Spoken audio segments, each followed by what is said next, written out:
আসসালামু আলাইকুম। আমরা একটা গাড়ি কিনতে আসছি। এটা হচ্ছে ফয়লা বাজার বাইর থেকে। গাড়িটা হচ্ছে হলো Gixxer FI ABS Khulna metro ল 128564। গাড়িটা হচ্ছে ব্ল্যাক কালার। আর এই হচ্ছে গাড়ির কাগজপত্র সব 70 দিছে। আর এই হচ্ছে গাড়ির সেকেন্ড মালিক। ফার্স্ট মালিক মোংলা বন্দরে চাকরি করে, জাহাজে চাকরি করে। এই হলো আঙ্কেল, আর হচ্ছে ছেলে, হচ্ছে বড় ভাই।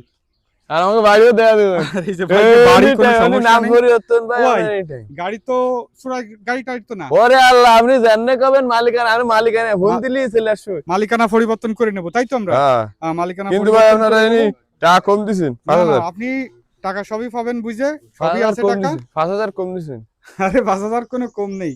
না 1000 এখানে গাড়ি আমাদের ক্রয় করা হচ্ছে, আর আমরা মালিকের সাথে কথা বলে আমরা গাড়ির এভিডেভিটটা করাই নেব, প্লাস হচ্ছে হলো মালিকানা পরিবর্তন করাই নেব। এই হচ্ছে গাড়ি, এই হচ্ছে তপু সাহেব, এই যে শামিন মামা, এই যে হচ্ছে গাড়ির সেকেন্ড মালিক, এই যে সেকেন্ড মালিক।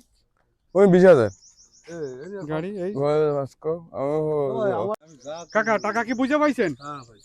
হ্যাঁ দাদা দেই কাকার একটা একটু নট লাগাই দিই।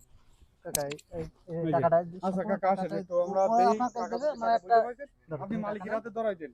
এই যে আপনার কাগজপত্র সব। এই যে অমিত সাহেব টাকাটা দিয়ে দাও কাকারে। ওই তো এই তো বুঝে পাইছি করছি না আর মাত্র। আচ্ছা বুঝে পাইছেন আপনি? হ্যাঁ বুঝে। তাহলে টাকা আপনি বুঝে পাইছেন, অমিত কাগজ বুঝে পাইছো। হ্যাঁ। আর কথা হচ্ছে যদি কোনো অসুবিধা হয় বাইরে জানাবা। আর হচ্ছে না বাড়ি তো চলে আসলাম, কিন্তু সেকেন্ড মালিক হ্যাঁ না না না পরবর্তীতে আমাদের কোনো মনে করেন আমরা এখান থেকে বেরোয় যাবো, আপনার গাড়ির কোনো যে কোনো সমস্যা আছে আমরা আপনারে বলবো না। কিন্তু আমি একটু বলি তারপরে আগে আছে আজকের পরেতে যদি কোনো জয় ঝামেলা হয় আপনাকে দায়িত্ব। আপনি আমাদের দায়িত্ব, জয় ঝামেলা হলে আমাদের দায়িত্ব। আর এর আপনার আগে পরে যদি কোনো জয় ঝামেলা থাকে আমাদের সেগুলো আপনাদের দায়িত্ব। যদি কোনো মালিকের কাছে টাকা পয়সা বাকি আছে কিনা সে সমস্ত আমাকে ব্যাপার, আপনাদের ব্যাপার, তাই তো। আমরা যে সময় মালিকানা পরিবর্তনটা করে নেব আপনারা একটু বলে দিয়েন। হ্যাঁ ঠিক আছে কাকা? আচ্ছা ভালো থাকেন। আসসালামু আলাইকুম।